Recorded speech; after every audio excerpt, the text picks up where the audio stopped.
Lihatlah hutan konifer yang subur dan tundra itu. Sungguh negeri ajaib.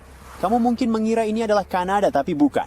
Ini adalah Antartika, sekitar 34 juta tahun yang lalu.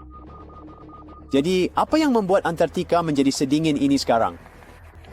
Ternyata, campuran antara penurunan kadar karbon dioksida dan pergeseran tektonik berperan besar dalam mengubah surga tanpa es ini menjadi benua beku yang kita kenal sekarang. Sekitar 50 juta tahun yang lalu, konsentrasi CO2 sangat tinggi, berkisar antara 1000 hingga 2000 bagian per juta. Namun saat kadar itu menurun, suhu global mulai turun, membuka jalan bagi lapisan es raksasa yang kemudian menguasai Antartika. Sementara penurunan karbon dioksida terjadi, aktivitas tektonik juga memainkan perannya. Pemisahan besar antara Amerika Selatan dan Antartika membuka Drake Passage, yang kemudian menciptakan arus sirkumpolar Antartika. Arus kuat ini berperan seperti penjaga pintu, mencegah udara hangat dan arus laut masuk ke pesta Antartika dan membantu menjaga suhu tetap dingin. Jika kamu sering tertukar antara Australia dan Antartika, kamu tidak sepenuhnya salah. Dua benua ini dulunya adalah satu. Tapi kalau kamu tertukar antara Austria dan Australia, itu jauh lebih parah. Ngomong-ngomong, jangan mudah percaya dengan mitos dan meme di internet. Tidak ada help desk di Austria yang khusus untuk orang-orang yang sebenarnya berniat terbang ke Australia. Sekarang, lihatlah pantai merah muda Australia yang menakjubkan ini. Pantai ini sangat berharga dan bukan hanya secara kiasan. Pasir berwarna merah muda yang misterius itu sebenarnya adalah garnet dan batu ini banyak digunakan dalam perhiasan. Para ahli geologi mempelajari pasir tersebut dan menyimpulkan bahwa garnet yang ada di sana lebih tua daripada pegunungan setempat. Itu terdengar tidak masuk akal, bukan? Sebenarnya, hal itu masuk akal. Kamu tahu, benua Australia dulunya tidak terpisah sangat jauh seperti sekarang ini. Jutaan tahun yang lalu, Australia dan Antartika merupakan bagian dari super benua Gondwana. Dan proses erosi glasial melepaskan batu garnet yang akhirnya terbawa oleh arus hingga mencapai pesisir pantai. Pasir-pasir ini terbentuk ketika Australia Selatan masih datar dan sejuk jauh sebelum pegunungan muncul. Sebagian besar garnet terbawa arus, tetapi kumpulan yang satu ini memiliki sejarah yang kaya, menelusuri asalnya hingga batuan glasial di pegunungan Transantartik. Jadi pasir merah muda ini berasal dari jajaran pegunungan kuno yang tersembunyi di bawah es Antartika. Bukan hanya es Antartika yang menyembunyikan permata seperti garnet, jika kamu melihat lebih teliti, kamu mungkin menemukan seluruh bangunan. Kedengarannya gila, tapi inilah yang persis dilakukan oleh seorang penjelajah asal Inggris. Namanya Chris Brown dan ia menemukan sebuah bangunan utuh di bawah es. Ia sedang melakukan perjalanan ke kutub ketidakberaksesan dan semuanya bermula dari sebuah kemalangan. Chris dan putranya mengalami kerusakan pesawat. Tiba-tiba mereka melihat sebuah patung dada sendirian yang mengintip dari balik salju. Tempat ini dulunya adalah stasiun meteorologi tua. Meski dalam kondisi yang sangat dingin, Chris dan putranya Mika sangat menikmati petualangan mereka. Chris sedang menjalankan misi untuk menaklukkan 7 kutub ketidakberaksesan di bumi dan sejauh ini sudah menaklukkan 5 di antaranya. Saya rasa kamu sudah tahu bahwa Antartika adalah gurun terbesar di bumi, jauh lebih besar daripada Sahara atau Gobi. Namun, meskipun menjadi benua paling kering di dunia, Antartika memiliki air terjun yang benar-benar aneh. Terletak di lembah kering McMurdo yang memukau, air terjun ini setinggi 5 lantai dan tampak seperti memuntahkan darah. Air terjun ini bahkan disebut Blood Falls. Meskipun terlihat aneh dan bahkan menakutkan, fenomena ini sebenarnya mudah dijelaskan. Air yang menciptakan aliran merah ini dulunya adalah danau asin. Namun seiring waktu, danau tersebut terisolasi dari dunia luar ketika gletser terbentuk di atasnya. Sekarang, air kuno ini, yang berada 1.300 kaki di bawah permukaan, memiliki kadar garam 3 kali lebih tinggi daripada air laut. Air asin ini juga kaya akan zat besi dan sama sekali tidak mendapatkan oksigen atau sinar matahari. Ketika air yang kaya zat besi ini merembes melalui celah di gletser dan bertemu dengan udara, air tersebut mengalami proses perkaratan sehingga berubah menjadi merah tua. Mungkin kamu pernah salah dengar bahwa tidak ada spesies serangga yang berasal dari Antartika, tapi itu tidak sepenuhnya benar karena ada lalat kecil Antartika yang hidup di sana. Selain itu, ada juga beberapa laba-laba. Tapi itu bukan laba-laba biasa yang bersembunyi di sudut-sudut gelap apartemenmu. Mereka adalah makhluk yang bersembunyi di kegelapan dingin dasar laut Antartika. Makhluk laut kecil ini sebenarnya adalah arthropoda dan bisa membentang hingga sekitar 20 inci. Seakan-akan itu masih belum cukup aneh. Makhluk-makhluk ini juga bernapas melalui lubang-lubang kecil di kaki mereka. Pertanyaan cepat, warna apa yang paling kamu asosiasikan dengan Antartika? Aku yakin jawabannya putih. Itu juga asosiasiku. Namun Antartika bisa saja terlihat seperti sepotong semangka. Salju berwarna-warni itu berasal dari alga kecil tangguh bernama Chlamydomonas nivalis. Ketika suhu mulai menghangat selama musim panas Antartika, makhluk-makhluk kecil ini melepaskan spora merah dan hijau cerah mereka, mewarnai salju dengan warna-warna liar dan unik. Tapi sebaiknya jauhi salju itu karena selain indah, salju tersebut juga beracun dan jelas tidak bisa dimakan. Mencari fosil memang selalu seru, tapi ketika kamu berada di salah satu tempat paling terpencil di planet ini, rasanya jadi jauh lebih mendebarkan. Sebuah tim ilmuwan yang beragam baru-baru ini menemukan harta karun besar, mengumpulkan lebih dari 1 ton fosil dari kehidupan laut purba, dinosaurus, dan burung dari periode kapur akhir, sekitar 71 juta tahun yang lalu. Petualangan mereka dimulai dengan penerbangan ke Amerika Selatan, lalu dilanjutkan dengan perjalanan 5 hari melintasi Drake Passage yang terkenal berbahaya. Setibanya di Antartika, mereka mendirikan kamp menggunakan helikopter dan perahu karet. Kau mungkin berpikir, kenapa harus menggali di Antartika dengan semua es itu? Ternyata, ada beberapa tempat di mana batuan muncul ke permukaan, tergantung musimnya. Tim tersebut pergi ke Pulau James Ross yang terletak di semenanjung Antartika, dan mereka ke sana pada bulan Februari dan Maret, yaitu salah satu dari sedikit bagian Antartika, di mana pada musim panas batuan terbuka dan batuan itu bisa berasal dari zaman dinosaurus. Ekspedisi itu berhasil karena mereka menemukan lebih dari 1 ton temuan luar biasa. Selanjutnya, fosil-fosil itu akan dibawa ke Chili sebelum akhirnya menuju ke Museum Sejarah Alam Carnegie di Pittsburgh. Di antara penemuan mereka, ditemukan peninggalan yang berasal dari sekitar 71 juta tahun lalu, bersama dengan beberapa yang berusia sekitar 67 juta tahun, termasuk banyak siput, kerang, dan berbagai makhluk laut lainnya. Waduh, ya cacing laut yang menyeramkan ini.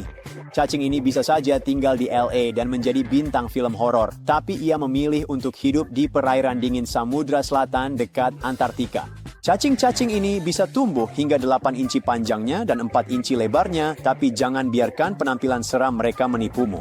Penelitian menunjukkan bahwa mereka mungkin sebenarnya adalah pahlawan super yang menyamar, memainkan peran penting dalam menjaga ekosistem tetap hidup.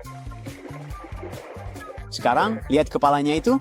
Itu sebenarnya bukan kepala, melainkan tenggorokan yang bisa ditarik masuk yang membantu makhluk bergigi ini melahap makanannya. Antartika punya banyak makhluk aneh yang menyeramkan. Izinkan saya memperkenalkan Anda pada bintang bulu stroberi Antartika.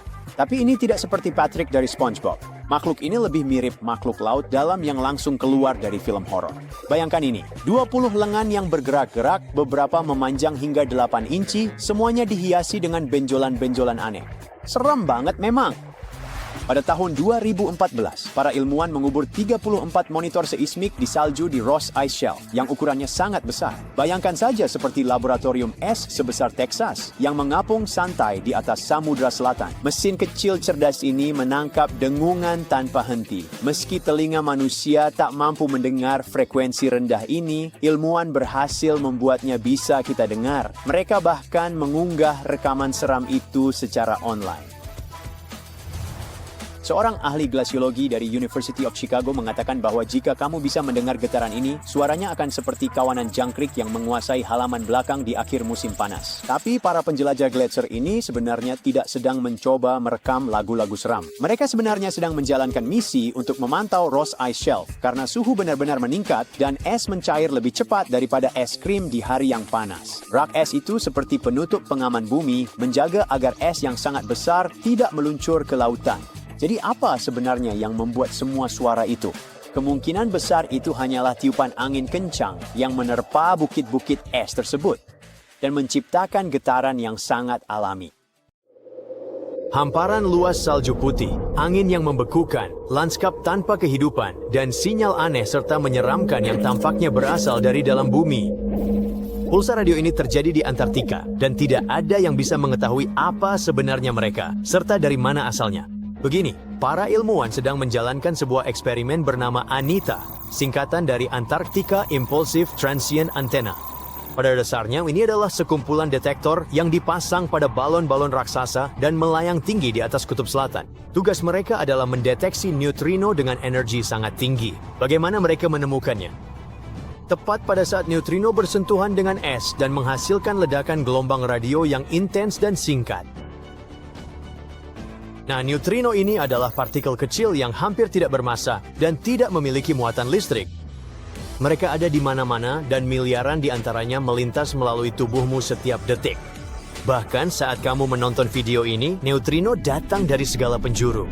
Dari matahari, bintang yang meledak, ruang angkasa yang dalam, bahkan dari bawah kakimu.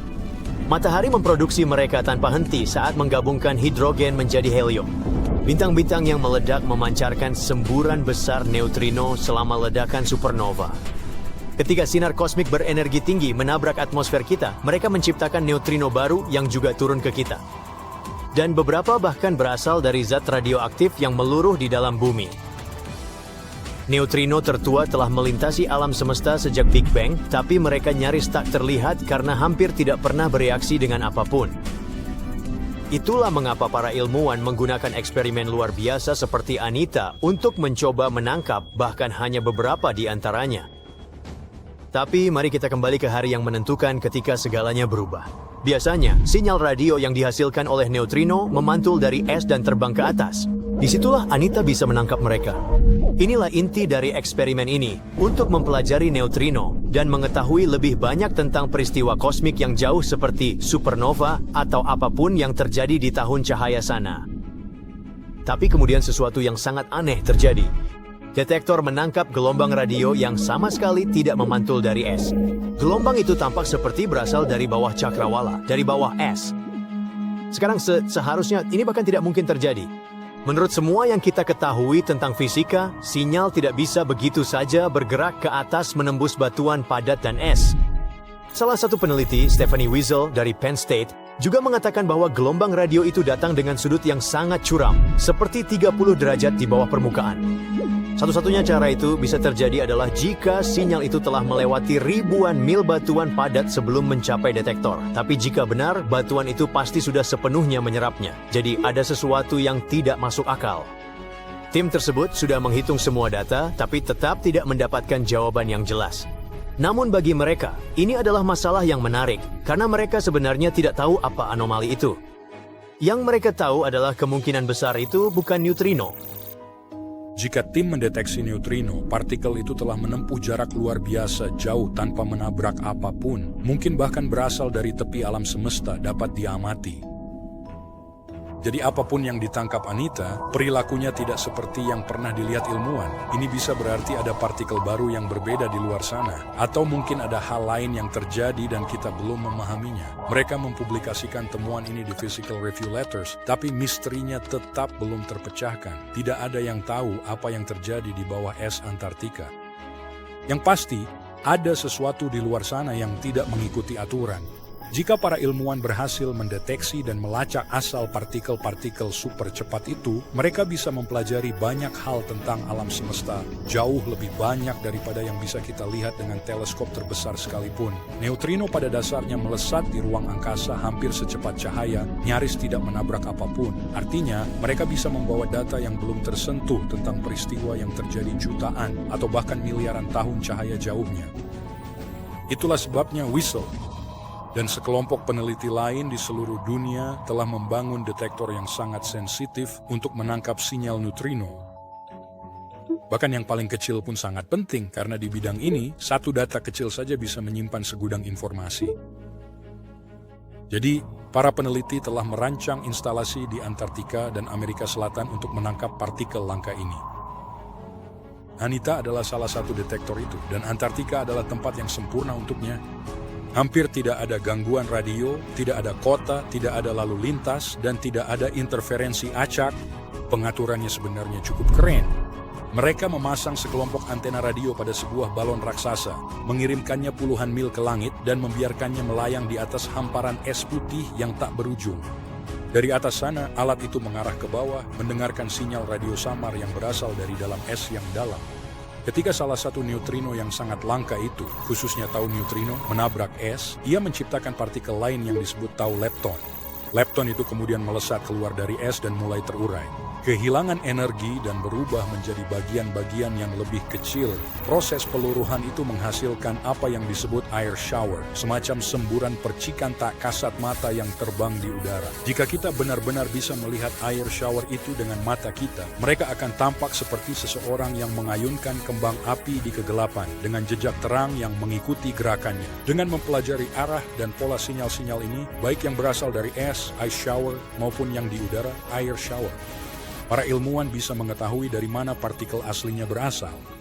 Biasanya ini sangat presisi, mirip seperti memantulkan bola ke tanah. Kamu bisa memprediksi kemana arahnya.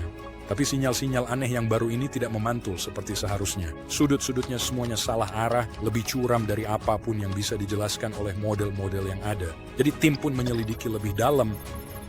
Pertama, mereka melihat semua data dari beberapa penerbangan balon Anita.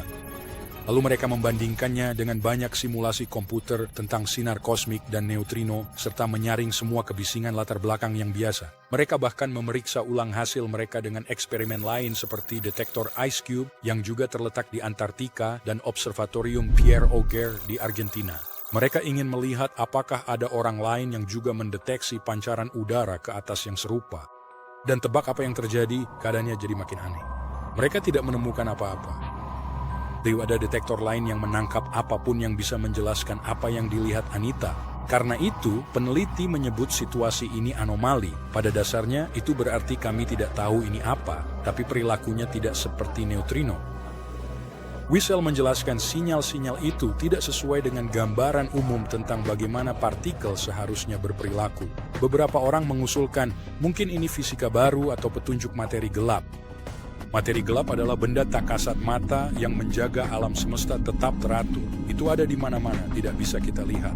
Ilmuwan mencoba mencari tahu apa materi gelap selama hampir 1 abad dan sampai sekarang masih menjadi salah satu misteri terbesar.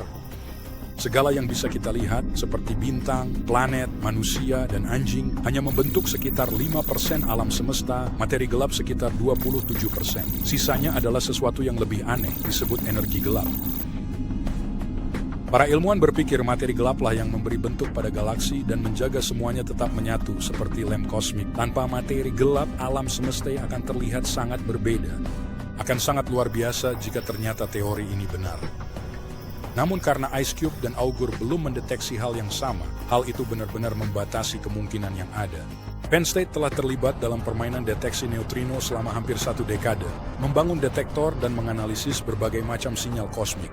Dan tim tersebut sudah mulai mengerjakan proyek besar berikutnya, sebuah detektor baru yang disebut PUEO. Detektor ini akan lebih besar, lebih sensitif, dan jauh lebih baik dalam mendeteksi sinyal neutrino yang sulit ditemukan. Saat ini misteri kosmik ini masih berlangsung dan membuat para ilmuwan sulit tidur di malam hari. Namun timnya tetap optimis. Ketika PUEO diluncurkan, ia akan memiliki sensor yang lebih baik. Yang berarti, jika memang ada lebih banyak anomali seperti ini di luar sana, kali ini mereka akan menemukannya. Dan mungkin saat itu, kita akhirnya akan mengetahui apa yang ada di balik semua itu. Selamat datang di salah satu tempat paling misterius dan belum dijelajahi di bumi. Tapi apa yang istimewa dari tempat ini? Ini hanya beberapa puncak es dan hamparan salju tak berujung di Antartika. Ya, benar. Tapi ada misteri berskala planet di sini. Tidak peduli seberapa keras kamu mencoba, kamu tidak akan melihat pegunungan tersembunyi. Tanah raksasa yang belum dijelajahi, di mana tidak ada manusia yang pernah menginjakan kakinya. Dan itu terletak di bawah lapisan pegunungan lainnya. Ini seperti boneka Matryoshka namun seukuran benua. Pegunungan ini menyembunyikan rahasia Antartika, dan rahasia ini dapat memberitahu kita sesuatu yang mengagumkan tentang sejarah kuno planet kita. Wilayah raksasa yang belum dijelajahi di Antartika ini disebut pegunungan subglasial Gamburtsev. Dan lapisan es di atasnya membuat tempat ini tidak tersentuh oleh alam dan manusia. Tempat ini seperti sebuah negeri di dalam negeri lain, dan tempat ini menyembunyikan lebih dari sekedar pegunungan. Ada lembah, bukit, dan dataran. Seluruh area ini mirip dengan pegunungan Alpen di Eropa, tapi sayangnya kita tidak bisa menikmati pemandangannya. Pegunungan tersebut pertama kali ditemukan pada tahun 1958 dengan menggunakan instrumen seismologi. Lebih dari setengah abad telah berlalu sejak saat itu, dan tempat ini masih menjadi salah satu objek tektonik yang paling sedikit dipelajari di bumi. Mengapa? Karena itu adalah es. banyak es. Siapa tahu mungkin ada beberapa artefak kuno yang tidak diketahui yang tergeletak di sana. Bagaimana jika mereka menyembunyikan kota rahasia atau pesawat ruang angkasa? Tentu saja kecil kemungkinannya, tapi tetap saja menarik untuk melihat ke sana. Bayangkan saja ratusan atau bahkan ribuan mil daratan yang tidak berubah selama ratusan juta tahun. Bahkan jika tidak ada spesies hewan baru atau sisa-sisa peradaban kuno di sana, tempat ini masih memiliki sejarah. Sejarah pembentukan benua-benua di planet kita, dan para ilmuwan telah menemukan sebagian dari kisah ini. Gunung-gunung yang terkubur di Antartika pada awalnya seperti gunung biasa, tetapi akibat peristiwa berskala planet, gunung-gunung itu baru saja, tunggu dulu, pernahkah kamu bertanya-tanya bagaimana pegunungan terbentuk? Kita melihatnya dalam kehidupan nyata, dalam film, dalam foto di internet, kita mendakinya. Tetapi bagaimana mereka muncul? Pegunungan tidak selalu ada di planet ini dalam bentuk seperti ini. Gunung ini muncul akibat tabrakan lempeng tektonik berskala besar. Dua bongkahan tanah padat raksasa bergerak ke arah satu sama lain, lalu bertabrakan, dan boom! Miliaran ton kerak bumi menumpuk di atas satu sama lain, bercampur dan membentuk tepian dan ngarai. Dan semua ini bisa berlangsung selama jutaan tahun. Ya, ini adalah bencana, tapi prosesnya sangat lambat. Beberapa lempeng tektonik masih bertabrakan. Sebagai contoh, Himalaya terus tumbuh karena lempeng India dan Eurasia masih saling bertabrakan. Dan proses ini dimulai sekitar 50 juta tahun yang lalu. Pegunungan Gamburtsev yang berada di bawah es juga mengalami peristiwa serupa. Hanya saja jauh lebih awal. Sebuah artikel di jurnal Earth dan Planetary Science Letters mengatakan bahwa mereka muncul selama pembentukan superkontinen Gondwana. Dua daratan raksasa dipisahkan oleh samudra tak berbatas. Namun, sekitar 700 juta tahun yang lalu, keduanya bertabrakan dan membentuk Gondwana. Superkontinen ini mencakup wilayah Afrika modern, Amerika Selatan, Australia, India, dan Antartika. Bongkahan-bongkahan raksasa itu saling bertabrakan dan mengeluarkan aliran batu panas yang sebagian meleleh. Kekacauan ini semakin lama semakin besar, membentuk gunung-gunung. Suhu gunung-gunung itu meningkat, masanya bertambah, dan pada suatu titik, Gondwana menjadi tidak stabil. Benua super mulai runtuh karena beratnya sendiri. Batuan panas di bawah permukaan mulai mengalir ke samping sebagai hasil dari proses yang disebut penyebaran gravitasi. Ambil pasta gigi dan mulailah memerasnya keluar dari tabung. Kira-kira hal yang sama terjadi pada miliaran ton batuan panas. Gunung-gunung purba di Antartika muncul tepat pada saat kejadian dahsyat ini.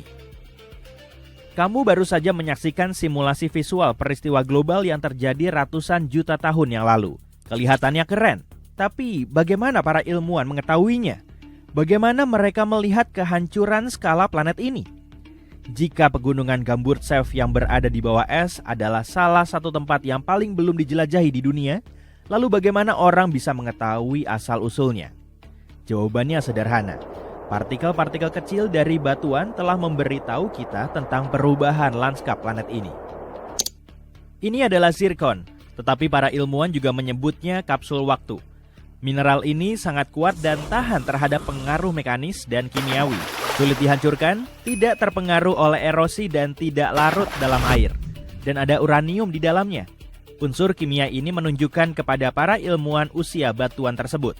Faktanya adalah uranium selalu meluruh menjadi timbal dengan kecepatan yang sama. Para ilmuwan melihat rasio uranium dan timbal dan menentukan usia mineral dengan sangat akurat. Oke, ini terdengar agak rumit. Inilah contoh sederhananya. Bayangkan setiap sabuk gunung adalah jam yang mulai berdetak pada saat pembentukannya, yaitu setelah tabrakan lempeng tektonik. Setelah batuan terbentuk, uranium mulai meluruh secara perlahan. Semakin banyak waktu berlalu, semakin banyak uranium yang berubah menjadi timbal. Laju peluruhan ini selalu sama.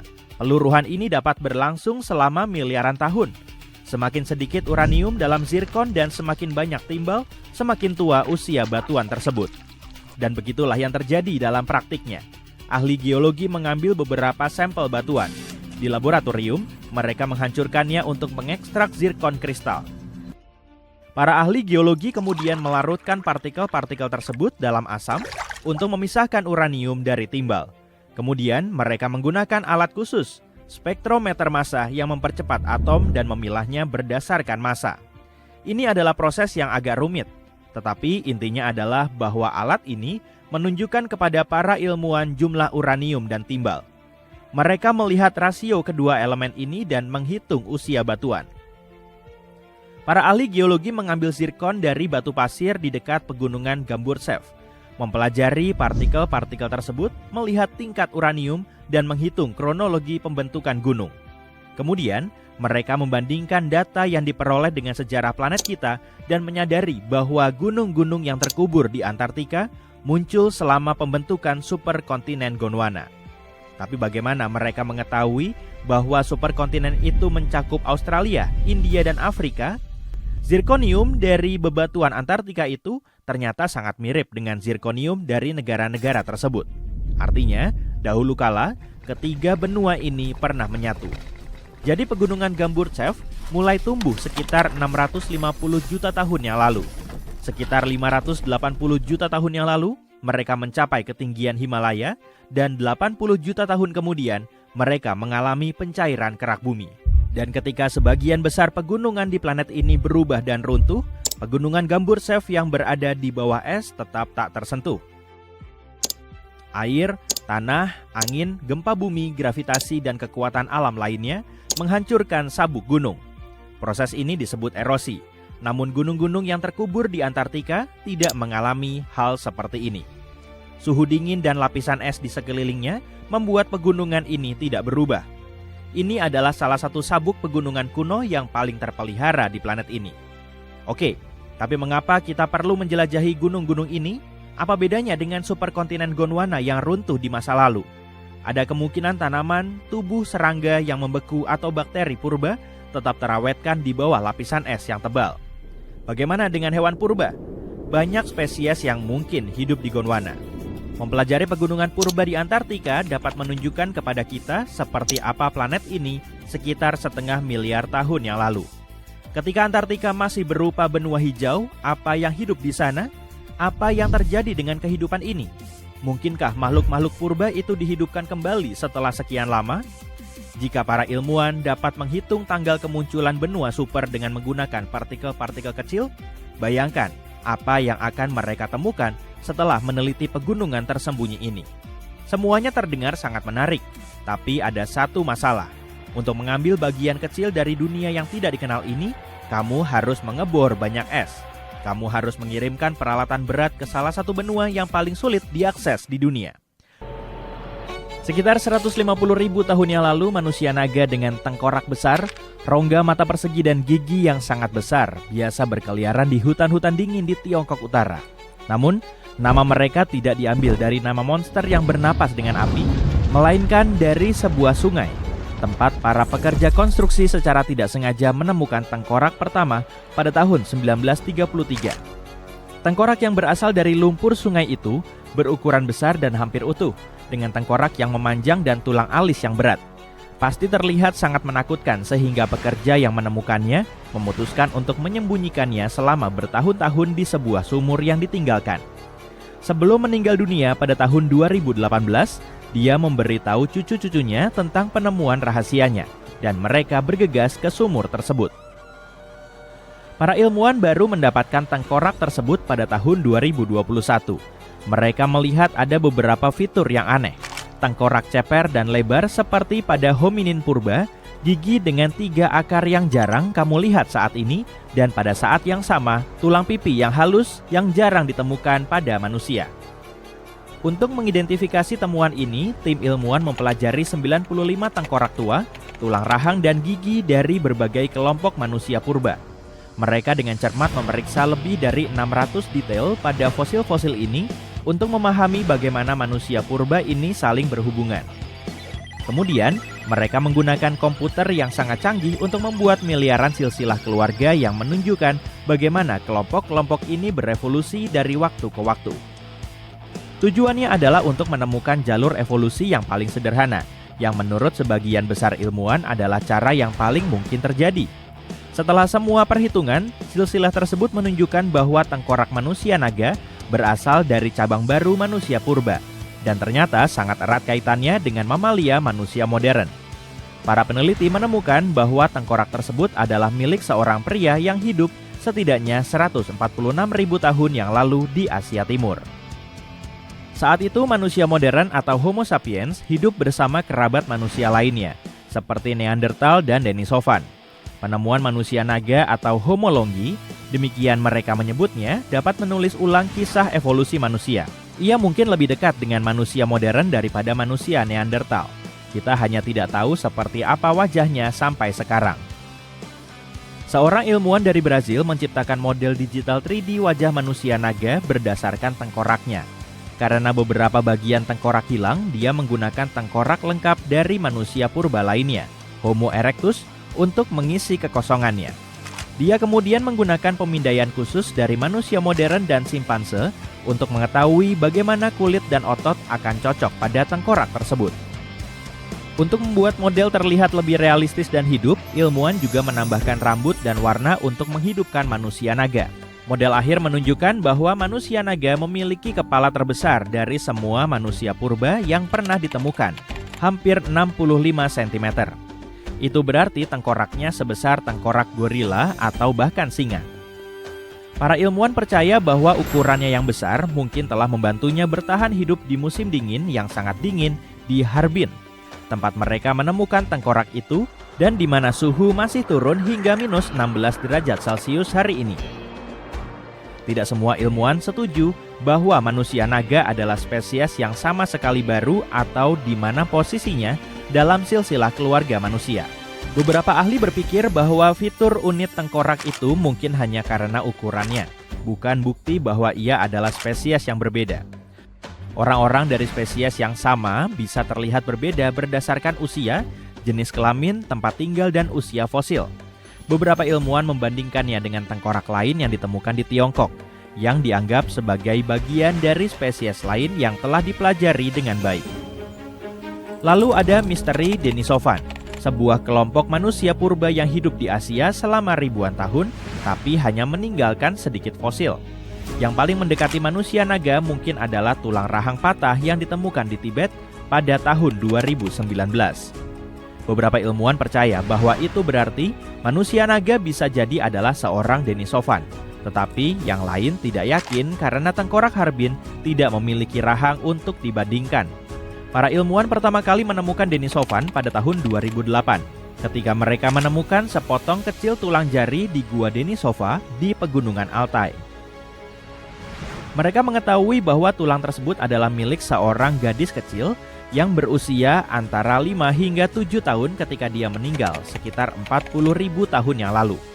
Cuaca yang membeku di dalam gua telah membuat tulang tersebut tetap dalam kondisi yang sangat baik. Beberapa tahun kemudian, tim ilmuwan lain berhasil mengekstrak DNA dari temuan tersebut. Mereka membandingkannya dengan DNA manusia modern dan spesies manusia purba lainnya, Neanderthal. DNA-nya mirip dengan keduanya, tetapi juga cukup berbeda untuk menunjukkan bahwa ia adalah bagian dari spesies manusia yang sama sekali baru. Tidak ada yang tahu tentang kelompok ini sebelumnya. Para ilmuwan memutuskan untuk menamainya Denisovan, sesuai dengan nama gua tempat mereka menemukan tulang jari mungilnya. Kemudian, mereka menemukan 3 fosil Denisovan lainnya, termasuk beberapa gigi juga di dalam gua yang sama.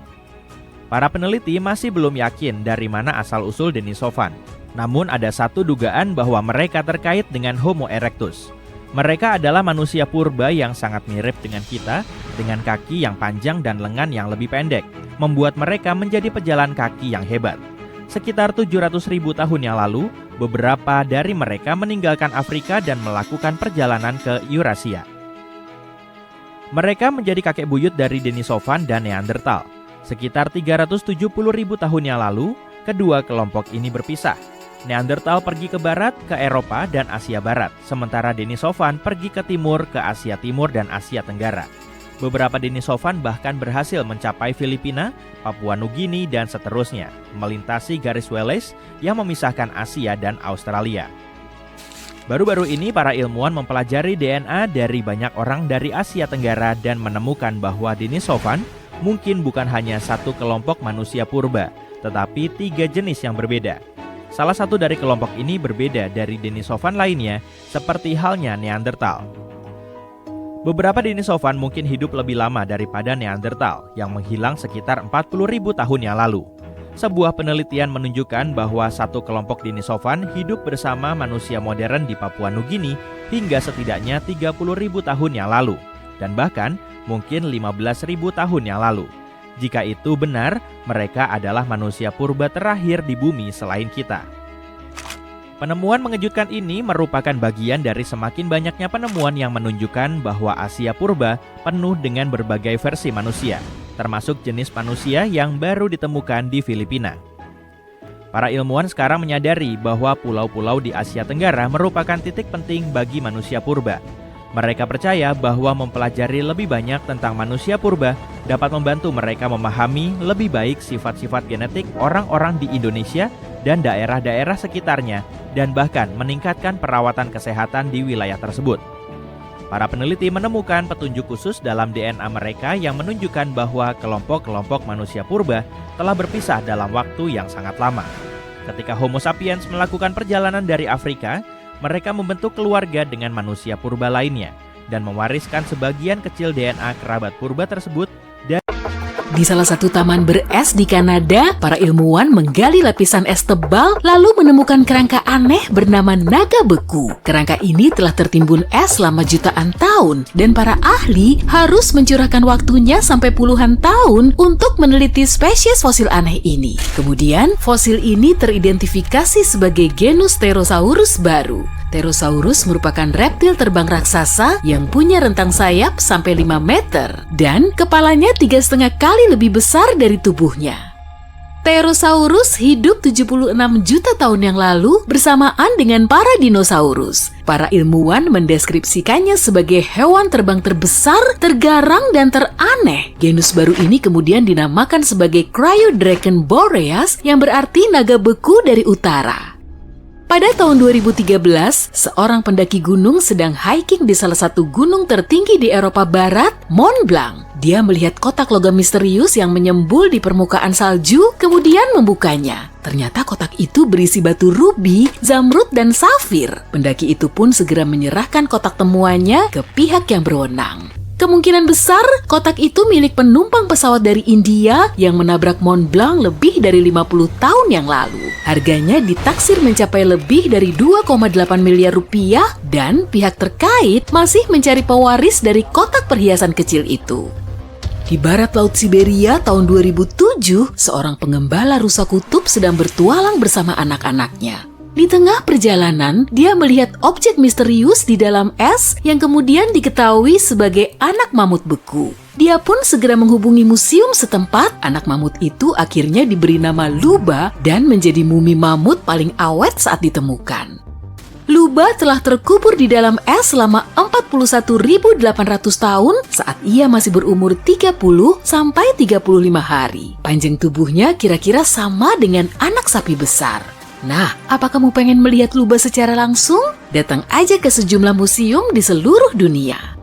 Di benua Antartika ada gunung berapi beku Erebus yang tertutup oleh lapisan salju dan es. Gunung berapi ini pertama kali ditemukan saat meletus pada tahun 1841 oleh para penjelajah yang sedang melakukan ekspedisi Arktik. Gunung ini setinggi lebih dari 3.657 meter dan telah aktif selama 1,3 juta tahun terakhir. Di tengah-tengah Erebus, terdapat kawah raksasa yang dipenuhi dengan lava cair. Gunung berapi ini meletus secara berkala, sehingga letusannya ini diklasifikasikan sebagai erupsi berkelanjutan. Meski begitu, gak ada yang perlu dikhawatirkan karena letusannya biasanya relatif kecil.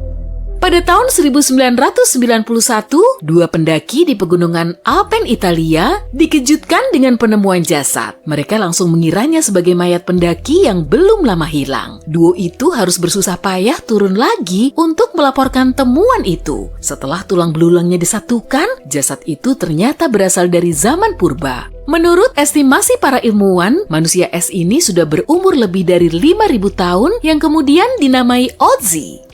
Temuan ini dianggap sebagai hal yang sangat baru bagi para ilmuwan karena kondisi jasad Otzi masih sangat terjaga. Dan setelah meneliti Otzi selama bertahun-tahun, mereka jadi lebih paham soal kemiripan antara kita dan nenek moyang kita. Tubuhnya dipenuhi dengan tato artistik dan menurut hasil penelitian pada isi perutnya, makanan terakhir yang diasup Otzi adalah daging asin kering atau mirip-mirip dengan bacon di zaman now. Saat ini, Otzi memiliki sedikitnya 19 kerabat hidup di Eropa Tengah. Saat sedang meneliti sarang tupai purba di Siberia, para ilmuwan juga menemukan objek menarik lain. Ada biji yang terkubur jauh di bawah tanah dan kemungkinan biji itu telah ditimbun oleh salah satu tupai. Es telah melapisinya selama 32.000 tahun. Rupanya, biji itu berasal dari bunga Silene stenophila yang telah lama punah. Dan uniknya, para ilmuwan bisa mengembalikan struktur jaringannya lalu menumbuhkan bunga itu. Mereka kemudian menanam kembali bunga yang punah itu ke habitat alaminya di seluruh dunia. Pada tahun 1930, sekelompok ilmuwan asal Norwegia sedang mengarungi Samudra Arktik untuk meneliti samudra tersebut beserta gletsernya. Akhirnya mereka sampai di White Island, daratan es berbahaya yang belum pernah dijamah manusia. Menurut perkiraan mereka sih gitu. Lalu mereka terkaget-kaget saat melihat ujung perahu kecil mencuat dari bawah salju. Di dalam perahu itu, mereka menemukan perlengkapan sains dan barang pribadi dalam keadaan beku, termasuk jaket dengan monogram S.E. Andre. Rupanya mereka telah menemukan sisa-sisa dari ekspedisi balon Arktik Andre. Pada tahun 1897, para penjelajah Swedia di bawah pimpinan Solomon August Andre melintasi kutub utara dengan naik balon hidrogen dan gak ada seorang pun yang tahu pasti nasib mereka. Baru setelah ditemukan sisa-sisa dari ekspedisi ini 33 tahun kemudian, publik semakin tercerahkan. Ternyata balon itu menabrak White Island setelah 2 hari mengudara dari Swedia. Akibatnya, para penjelajah itu harus menyusuri seisi pulau cuma dengan perahu kecil seadanya, tapi nggak berhasil bertahan.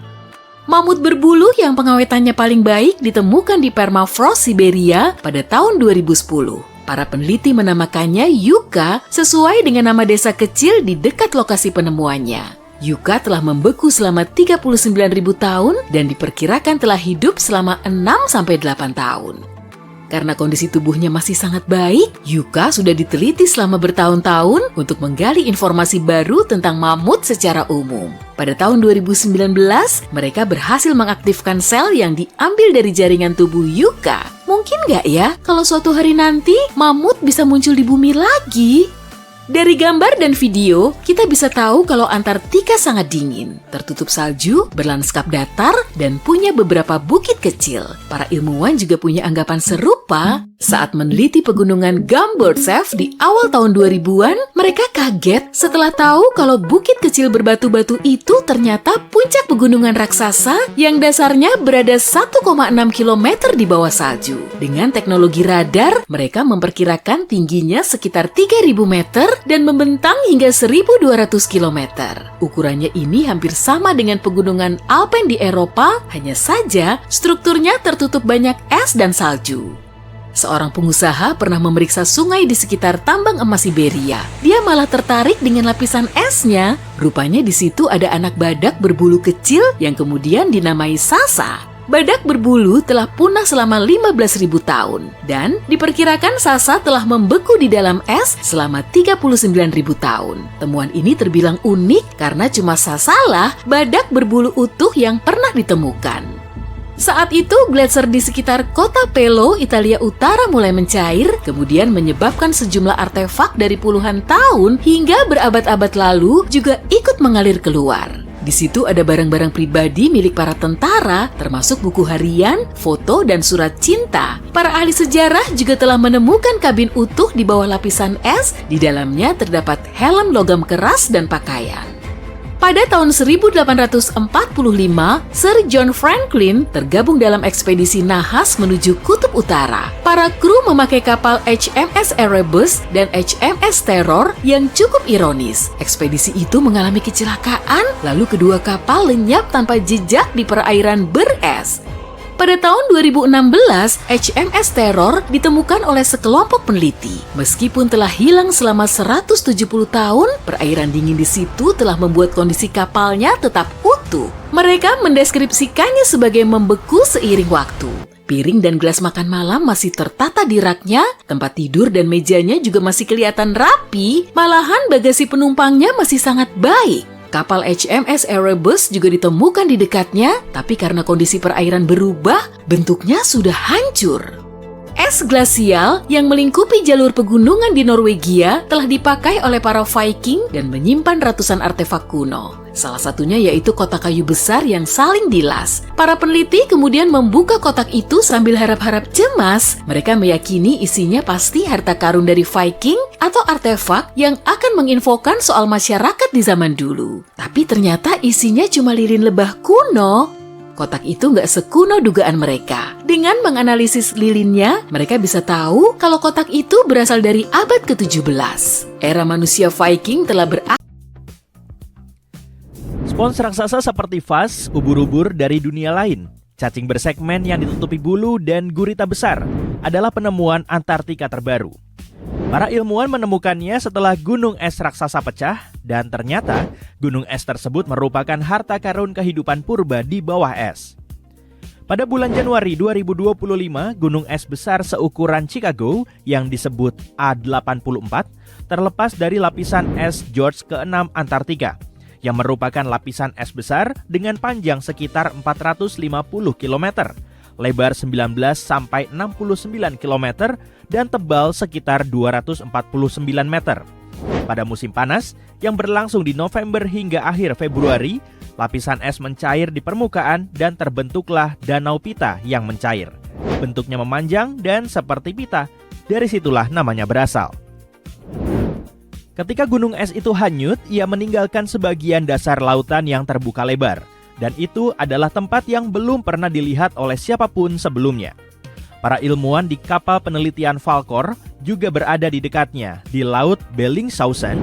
Begitu mereka mendengar tentang gunung es itu, mereka segera mengubah rencana mereka.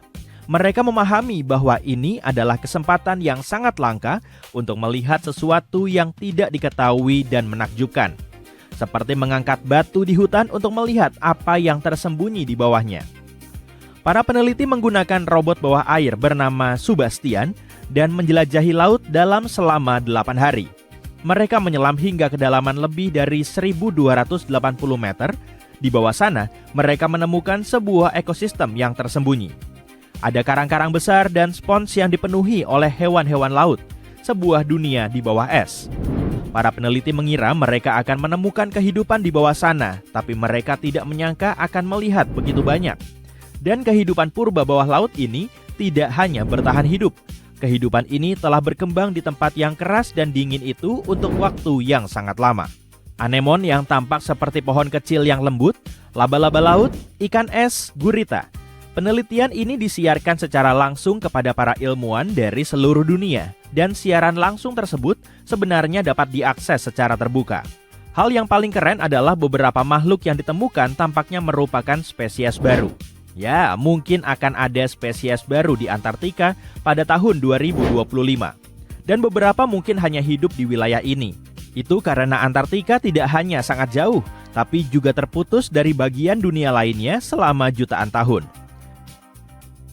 Arus Antartika mengelilinginya, seperti parit besar yang mengelilingi kastil. Namun, meskipun ternyata spesies-spesies tersebut bukanlah cacing baru, para ilmuwan masih menemukan siput, cacing dengan bulu, krustasea seperti kepiting dan udang kecil, dan spesies ubur-ubur hantu yang sangat langka dan terlihat seperti dari dunia lain. Nama resminya terlalu rumit, jadi mari kita sebut saja ubur-ubur hantu raksasa. Ubur-ubur ini sangat besar. Loncengnya, bagian payung yang berbentuk bulat di bagian atas, dapat memiliki lebar lebih dari 1 meter. Ia memiliki 4 lengan panjang yang menjuntai di belakangnya, masing-masing sepanjang 10 meter, kira-kira sepanjang bus sekolah. Para ilmuwan pertama kali menangkapnya pada tahun 1899, tapi butuh waktu 60 tahun untuk menyadari bahwa ubur-ubur ini adalah jenis ubur-ubur yang benar-benar baru. Ubur-ubur hantu memiliki tubuh tembus pandang berwarna keunguan yang terlihat seperti hantu. Alih-alih tentakel ubur-ubur biasa, ubur-ubur ini memiliki lengan seperti pita yang membantunya menangkap makanan dan menariknya ke mulutnya tepat di tengah-tengah. Meskipun ubur-ubur tidak memiliki otak seperti kita, para peneliti yang mengamati ubur-ubur hantu raksasa melihat sesuatu yang mengejutkan. Makhluk dari dunia lain itu tampak menggerakkan lengannya dengan sangat hati-hati dan terkendali, terutama saat berenang melalui ruang sempit di dasar laut. Makhluk itu tampak sangat berhati-hati dan penuh pertimbangan.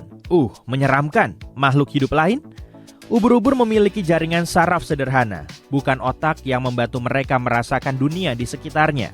Tapi cara ubur-ubur hantu ini bergerak membuat para ilmuwan berpikir bahwa ubur-ubur ini mungkin lebih pintar atau lebih terkoordinasi daripada ubur-ubur lainnya. Mempelajarinya dapat membantu para ilmuwan mempelajari bagaimana hewan tanpa otak masih bisa menjelajah dan bertahan hidup di tempat yang sulit di bawah air. Penemuan keren lainnya adalah cacing kecil yang disebut cacing bulu. Para ilmuwan menyebutnya Polychaetes. Tapi mari kita sebut saja cacing bulu karena kedengarannya menyenangkan. Banyak sekali jenis cacing bulu yang hidup di bagian laut yang sangat dingin dan dalam.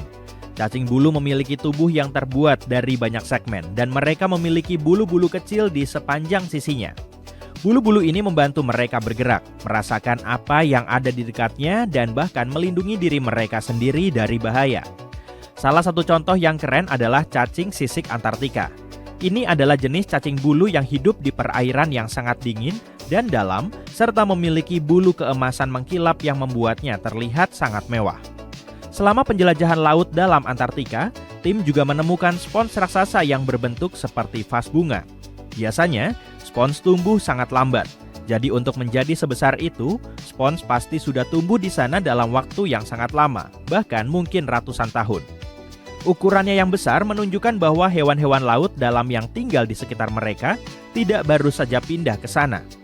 Makhluk-makhluk laut itu telah berada di sana selama beberapa dekade dan berhasil membentuk komunitas yang berkembang di bawah es.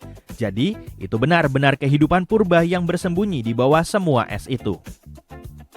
Dan itu sangat mengejutkan para ilmuwan. Dalam penelitian terdahulu, orang biasa menjatuhkan kamera melalui lubang di es atau mengunjungi area gunung es lama setelah esnya pecah untuk menjelajahi ekosistem yang tersembunyi. Saat itu mereka biasanya melihat dasar laut yang kosong dan gundul dengan hanya sedikit makhluk hidup. Namun kali ini, tim tiba hanya beberapa minggu setelah gunung es raksasa itu pecah dan mereka bisa melihat apa yang tersembunyi di bawahnya.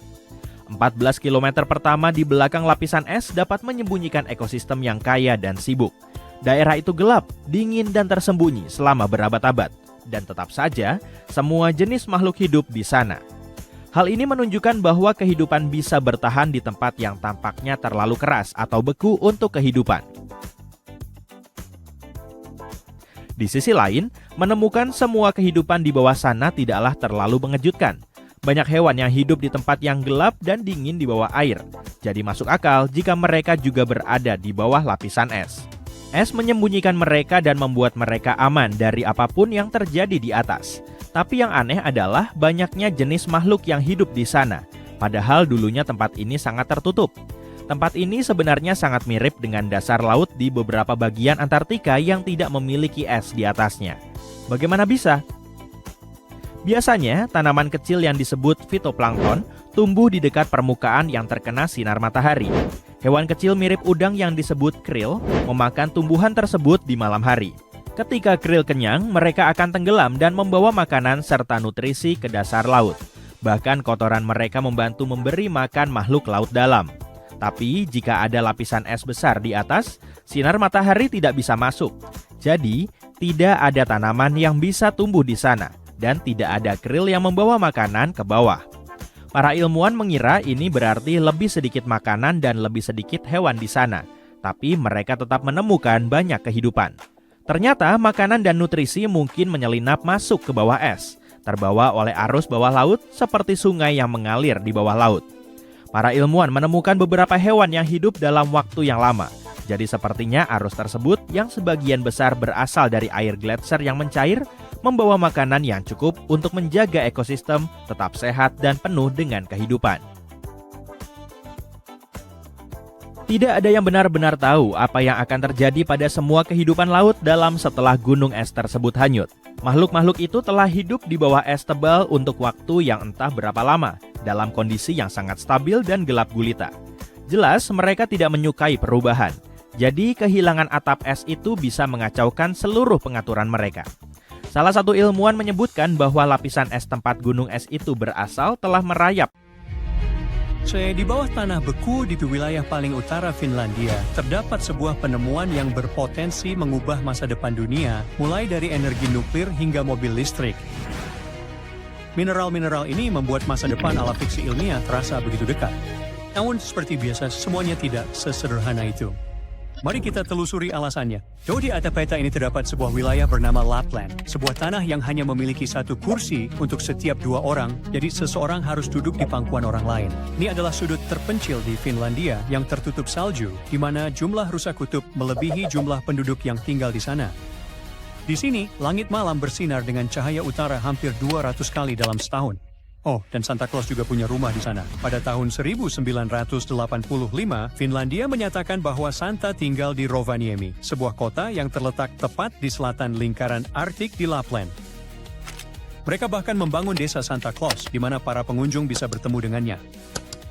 Kamu bisa melintasi garis lingkaran Arktik dan melihat kantor pos utamanya yang menerima ratusan ribu surat dari anak-anak di seluruh dunia setiap tahunnya. Jadi, cukup aman untuk dikatakan bahwa kebanyakan orang mengenal tempat ini karena bengkel Santa, bukan karena berita ilmiah. Namun jauh di bawah es di hutan pinus terdapat deposit Shockley. Ini adalah situs geologi mineral yang sangat besar dan telah dipelajari selama beberapa dekade. Tempat ini paling dikenal karena kandungan besi dan fosfatnya. Kita menggunakan besi untuk membuat, hampir segalanya, sementara fosfat sebagian besar berakhir sebagai pupuk untuk menumbuhkan makanan kita. Namun survei terbaru mengungkapkan adanya unsur tanah jarang, niobium, dan jejak logam radioaktif seperti thorium dan uranium. Kemungkinan adanya thorium inilah yang membuat media berita menjadi bersemangat. Thorium adalah logam yang secara alami ada di bumi dan sedikit radioaktif. Thorium jauh lebih umum ditemukan di kerak bumi dibandingkan uranium. Faktanya, thorium sekitar 3 hingga 4 kali lebih melimpah. Para ilmuwan menyukainya karena thorium bisa diubah menjadi bahan bakar nuklir dengan hasil output yang sangat besar. Seonggok thorium seukuran bola golf, secara teori dapat menghasilkan energi sebanyak beberapa ton batu bara. Thorium juga memiliki beberapa keunggulan utama. Reaktor thorium akan menghasilkan limbah yang lebih sedikit, artinya thorium jauh lebih mudah dikendalikan dan lebih aman digunakan. Dan thorium bahkan punya fakta menarik. Thorium pernah digunakan pada mantel lampu gas kuno karena akan bercahaya saat dipanaskan. Dan itu belum semuanya. Deposit Shockley juga memiliki mineral langka lain yang sangat penting untuk membuat magnet yang digunakan pada turbin angin, mobil listrik, bahkan ponsel Anda. Dengan investasi yang tepat, satu deposit ini bisa membantu Eropa membangun ribuan turbin angin baru atau memasok jutaan baterai mobil listrik. Jadi apakah Finlandia dan seluruh planet ini baru saja memenangkan lotre geologi? Ya dan tidak. Artinya, pembangkit nuklir tidak menggunakan thorium, melainkan uranium, bahan bakar andalan yang telah menggerakkan reaktor selama puluhan tahun. Seluruh sistem, mulai dari penambangan, desain reaktor, hingga penanganan limbah, semuanya dibangun berdasarkan uranium. Uranium sudah menyediakan sekitar 10% listrik dunia. Bahkan di beberapa negara seperti Prancis, uranium adalah sumber utama. Uranium bekerja mengaliri jutaan rumah dan industrinya tahu persis bagaimana menanganinya.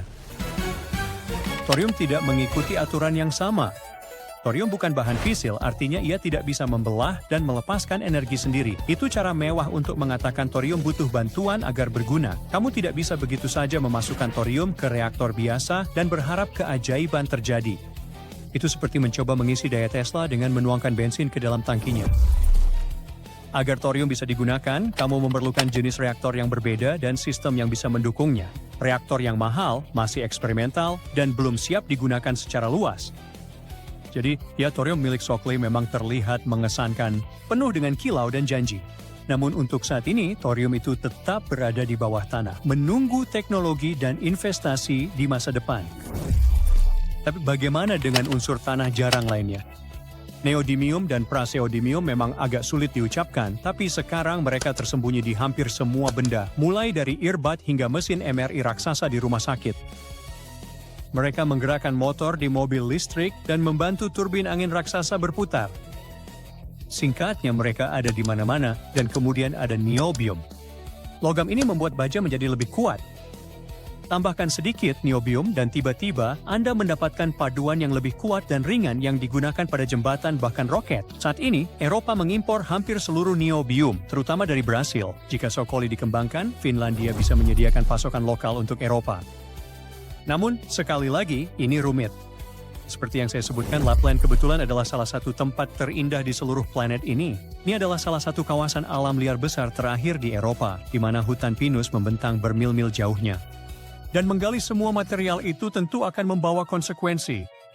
Penambangan dalam skala sebesar ini bisa merusak lanskap, membuat Santa kecewa, atau membahayakan ekosistem Arktik yang rapuh. Bagaimanapun kita sedang membicarakan unsur-unsur radioaktif. Namun ini bukan hanya soal alam saja. Komunitas adat Sami tinggal di Lapland, jadi mereka juga punya suara dalam apa yang terjadi. Ini adalah situasi yang rumit yang bergantung pada penelitian lebih lanjut dan kemajuan teknologi. Sampai saat itu, tempat-tempat sensitif mana lagi yang mungkin menyimpan thorium? Sebenarnya, thorium tidak terlalu sulit ditemukan. Thorium tersembunyi di pasir pantai dan endapan pegunungan, tapi tempat paling keren untuk mendapatkannya adalah dari bulan. Pada tahun 1990-an, pesawat luar angkasa Lunar Prospector milik NASA memetakan permukaan bulan dan menemukan area yang sangat kaya akan thorium. Nah, itu menjadi insentif untuk mempercepat misi-misi bulan di masa depan. Terutama karena satelit kita kemungkinan besar menyembunyikan unsur-unsur seperti helium-3 yang sangat langka di planet kita. Menambang di bulan mungkin menjadi solusi yang sempurna. Perusahaan besar pasti menghadapi lebih sedikit persaingan. Tapi itu tantangan yang layak untuk umat manusia, mengingat bulan tidak punya atmosfer, sehingga terpapar radiasi dan perubahan suhu ekstrem. Kita lihat saja nanti. Sementara itu, mari kembali ke bumi untuk penemuan lain yang tampaknya tidak berhubungan. Turun ke dasar laut dalam, para ilmuwan baru-baru ini menemukan sesuatu yang cukup mengejutkan. Saat menjelajahi dataran abisal Pasifik, mereka menemukan nodul polimetalik. Ini adalah gumpalan logam seukuran kentang yang juga penting untuk membuat baterai. Tapi yang menarik adalah nodul-nodul ini tampaknya melepaskan oksigen ke dalam air. Jadi saya menyebutnya oksigen gelap. Biasanya, oksigen berasal dari fotosintesis yang membutuhkan sinar matahari untuk mencapai tumbuhan, alga, atau bakteri. Tapi dari sini dalam kegelapan total, tidak ada sinar matahari. Idenya adalah bahwa batu-batu ini berfungsi seperti baterai kecil. Permukaan mereka dapat menciptakan arus listrik yang sangat kecil dan memecah air menjadi hidrogen dan oksigen. Pada dasarnya, batu-batu ini mungkin diam-diam bernapas oksigen dengan caranya sendiri. Jika ini benar, hal ini bisa mengubah cara kita memahami kehidupan di laut dalam. Beberapa makhluk mungkin tidak hanya bergantung pada ventilasi hidrotermal atau makanan yang jatuh dari atas. Mereka bisa saja mendapatkan tambahan oksigen secara diam-diam dari batu-batu itu sendiri. Sekarang, penelitian ini masih baru dan beberapa peneliti mengatakan oksigen ini bisa saja terkontaminasi atau volumenya terlalu sedikit untuk berpengaruh. Tapi jika ini benar, artinya kehidupan di jurang laut mungkin memiliki pasokan oksigen rahasia yang selama ini tidak kita ketahui. Menyeramkan, misterius, dan sekaligus luar biasa. Hal ini juga membuat kita bertanya-tanya tentang kemungkinan adanya kehidupan di planet lain. Jika batuan di bumi bisa menghasilkan oksigen dalam kegelapan total, mungkin lautan ekstraterestrial di bulan seperti Europa atau Enceladus juga bisa. Alam semesta mungkin penuh dengan pabrik oksigen rahasia yang siap mengejutkan kita. Akhirnya, selain thorium, Finlandia baru-baru ini menjadi sorotan berkat penemuan geologi keren lainnya. Para ilmuwan menemukan beberapa kristal zirkon yang terbawa arus ke sungai, dan ketika mereka menelitinya lebih dekat, mereka menyadari bahwa tanda kimianya tidak cocok dengan batuan lokal. Sebaliknya, mereka menelusuri asalnya ke Greenland. Hal ini menunjukkan bahwa sebagian dasar kuno Skandinavia mungkin sebenarnya berasal dari sana. Secara sederhana, ada kemungkinan bahwa Skandinavia terlepas dari Greenland dan melayang melintasi lautan miliaran tahun yang lalu. Kaitan tak terduga ini membuat lanskap Nordik jauh lebih tua dan lebih menarik daripada yang kita kira sebelumnya. Apakah deposit Shockley bisa menjadi sumber energi tak terbatas di masa depan masih harus dilihat. Setiap hari tampaknya selalu ada penemuan baru yang menginspirasi percakapan dan mendorong kita untuk mempelajari hal-hal baru. Siapa yang tahu teknologi baru atau sumber daya tersembunyi apa yang akan ditemukan dalam dekade berikutnya? Sekarang, permisi, karena saya sudah tahu alamatnya, saya harus menulis surat untuk Santa. Saya masih berusaha keluar dari daftar nakalnya.